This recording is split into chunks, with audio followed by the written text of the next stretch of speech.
Okay guys, we're gonna let it warm up for 15 minutes. I'm actually going for a ride.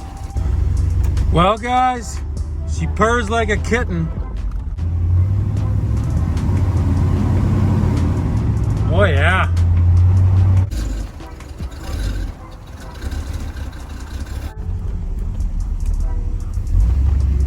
Well guys, as you can see, she's 100% done guys. We're moving on to season 2 guys, which is gonna be this here 1997 BMW 328i guys. Lots of episodes coming on this puppy. So if you learned anything from season 1 guys, make sure you check out season 2 because you will also learn a lot. One more look at the Corvette when it's done guys.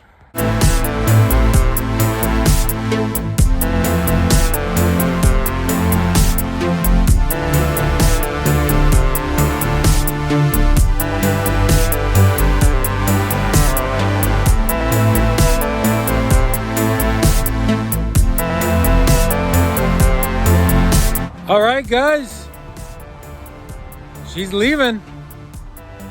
It was a fun project. Make sure you tune in for season 2, guys. It's gonna be a BMW next time.